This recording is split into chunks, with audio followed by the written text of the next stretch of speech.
Chapter the 13th. As soon as we achieved the privacy of a closed cab, Tish broke down and wept, curling up like a wilted flower to hide her face in her hands. I sat beside her and gave her a handkerchief, then put my arm around her shoulders, drew her into a hug, and patted her, trying to comfort her, although a clotted sensation in my throat prevented me from saying anything helpful. After a short while, she sat up straight, applied the handkerchief to her face, and tried to say, although her voice would not quite obey her, that she was sorry for her weakness. Not at all. My own voice sounded as choked as hers. I quite feel like weeping myself. To imagine Flossie in such a dreadful place. Sobs shook her again. Shh. I recommenced my soothing gestures. We will talk about it when we get home. By this I meant the professional women's club where I lodged, and I took Tish straight upstairs so that she need not suffer the embarrassment of being seen with red eyes in the sitting room. Once we were safely secluded in my rather Spartan room, I showed her to the washstand so that she could apply cool water to her face, rang for tea, then seated her in my one and only armchair. I myself perched on the wooden chair at my desk, reaching for paper and a pencil. One of your lists? Tish asked, her voice so warm, friendly, almost teasing, that I smiled. Yes, one of my lists. I wrote, to find Flossie. Visit more asylums. Great pain for small gain. No guarantee we shall see her, as staff probably bribed to conceal her, and it would take us months to visit them all. Send photograph around. Inquire at all asylums. Unhelpful. Again, Caddy would have bribed staff to conceal her. Would we even recognize her if we found her? How would being in such a place change her? At this point, I dropped the pencil and seized my head in both hands, for a most unruly jumble of new thoughts was rushing in, jostling my brain. Stars and garters, things I should have asked in the first place. I exclaimed, Tish, what ward would Flossie be in? My sister does not belong in any ward of... what sort of excuse would Caddy most likely use to have her committed? Was her behavior eccentric in any way? Enola, of course not. My sister is an angel. I realized I was asking questions of the wrong person, but wrote anyway. Hysteria? Any sort of excitement. Catch-all. Moral insanity. Euphemism for adulterous thoughts or tendencies. Another catch-all for jealous husbands. Erotomania, if she loved him. Frigidity, if she did not. Hypothesizing that Caddy did the same with his first wife, Mizella asked her relations whether they know what he committed her for, and where. Eureka! I asked Tish. Are we agreed not to visit any more asylums just yet? Agreed. Anyway, tomorrow is Sunday. True. Public institutions such as registrars, libraries, courthouses, and insane asylums would not be open to the public. But there was no reason why I should not go calling on the Haskells. The next morning, outfitted in my exceedingly genteel teal-colored traveling costume, I stopped at Baker Street to talk with Sherlock. But he was not there, and had not been since Friday, I was told, so I left word.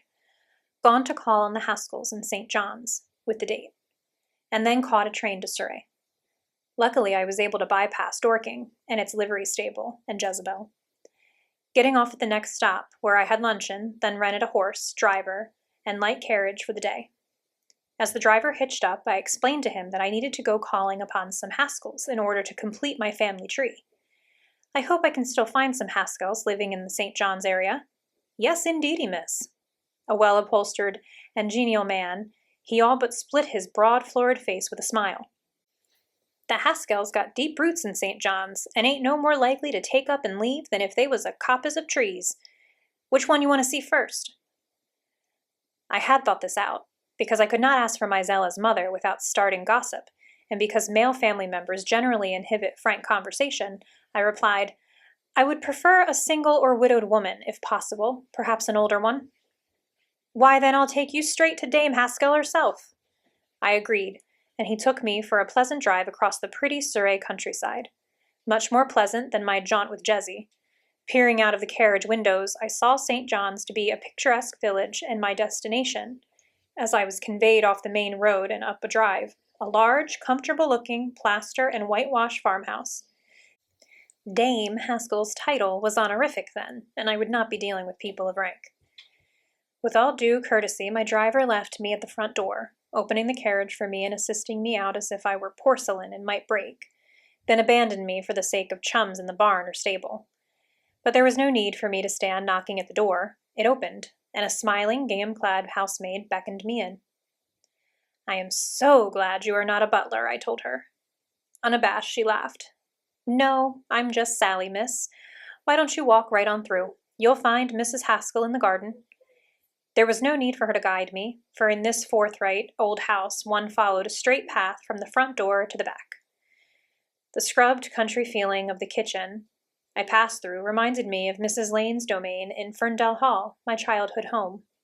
And Dame Haskell, when I found her gathering windfall pears and medlars of apples into a great basket, reminded me a bit of Mrs. Lane herself. Instead of the shriveling invalid I had half expected, I found a robust woman with the wind in her white hair, wearing neither hat nor gloves, her hands stained by juice oozing from the bruised fruit. Greedy for sweets, wasps, and honeybees clung to her hands as well as to the fruit. "You'll be stung," I exclaimed. I already was. Some would say it's what I deserve for working on the Sabbath, but I can't believe God will mind, being as these will make such good cider. Setting her basket down, she straightened to have a long and frankly appraising look at me, studying me from my fashionable hat to my polished boots.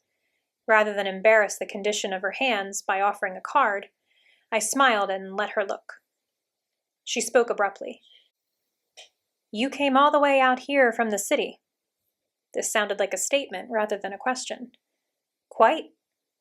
Whatever for? Who are you?" "My name is Enola Holmes, and I would like to ask you some questions." "You're not the Right Honorable Miss Enola Holmes?" A gentle jibe at my gentrified appearance. "No, I'm just plain Enola."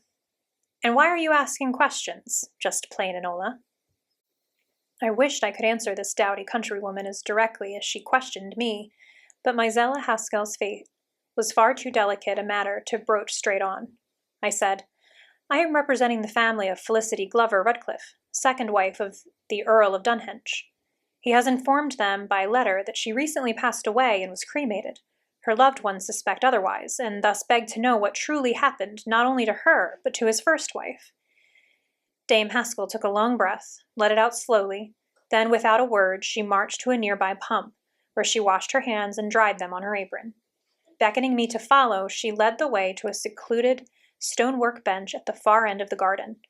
Here she sat, and, again, at her wordless invitation, I sat beside her. But I did not venture to speak. I waited. Finally, Dame Haskell said, "Mizella was my treasure, my pride, my granddaughter. My heart burns for her sake every day of my overlong life." Her words sounded hard and old, like stones. Undoubtedly, she had good reason to be bitter for her granddaughter's sake. I waited. I kept silence. I scarcely ventured to breathe. She went on in the same stony tone. "We fools, we simple country folk, her mother and father and brothers and cousins and I, we suspected nothing. We did not learn the truth about what had happened to her until it was far too late." With each word she seemed to be finding it harder to speak.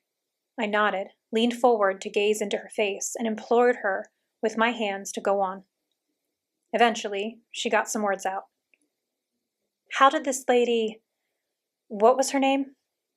"Felicity." "That is quite an ironic name for any woman married to Rutcliffe." Dame Haskell sounded bitter, but in control now. "How does Felicity's family suspect something wrong when we were so blind?" "She left a cipher. May I tell you what it said?" "Yes." 2 words. Insane asylum. Dear heavens above! How did she know? Dame Haskell abandoned all dignity and distance. She turned to me earnestly. Poor woman, she must have heard whispers of Mizella. Old Dr. Simmons confessed on his deathbed, or we would never have learned. Dr. Simmons? Our family doctor here in St. John's. Until he spoke, it seemed the most natural thing in the world to us that Mizella, her heart always so frail and tender, that she should follow her little Angelica into the grave.